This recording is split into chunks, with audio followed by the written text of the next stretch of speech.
Жаркая и сухая погода сильно повлияла на урожай грибов и ягод в этом году. Неутешительные прогнозы дают лесники уже сейчас, когда сезон дикоросов только начался. Серьезного дефицита той же черники не будет, но запасаться витаминным лакомством надо уже сейчас. С грибами ситуация иная. Сейчас их в лесу практически не найти. Александра Головина продолжит. В этом году черника пошла на 2 недели раньше обычного. Спасибо жаркой погоде. Впрочем, кое-где ягода даже успела обгореть, говорят лесники. На сборы полезного лакомства у нас есть еще 1,5 летних месяца. Впрочем, на стихийных рынках уже аншлаг и большой ассортимент.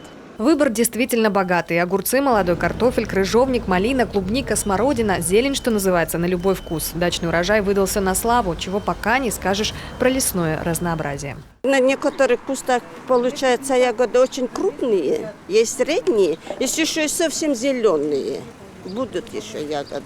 Пенсионерка Нина Куликова в среднем за час собирает литровую банку черники. В свои 70 с хвостиком считает это занятие лучшим времяпрепровождением. И удовольствие получает, и свою копеечку зарабатывает.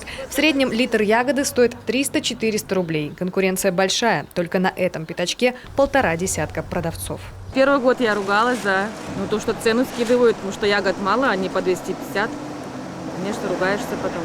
Сложности при сборе – это самое главное – муравьи и комары. Как защищаетесь? Антикомарином. И одеваемся хорошо, но чтобы они никуда не залазили. Первая ягода пошла неделю назад, и в лесу ее достаточно. Впрочем, если будет все так же тепло и сухо, то на этом ягодный урожай может и закончиться. А вот грибной и вовсе еще не начинался. Хотя обычно к этому времени в лесу уже появляются первые шляпки красноголовиков и белых. У Серафимы Чупровой, можно сказать, эксклюзив. 2 ведерка лисичек в продаже. Земля вся пересохла. Она уже, когда она влагу даст, дождя сейчас нету, он немножко так бывает и все.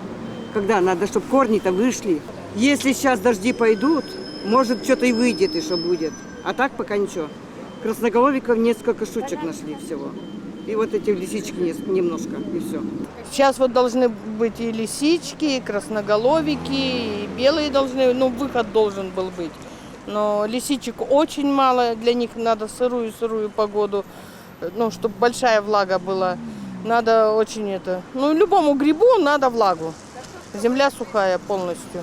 И дачники, и лесники замерли в ожидании дождя. Впрочем, в ближайшую неделю, если верить прогнозу погоды, стабильное солнце и выше 20 градусов. Александра Головина, Олег Юшков, телеканал Юрган, Сыктывкар.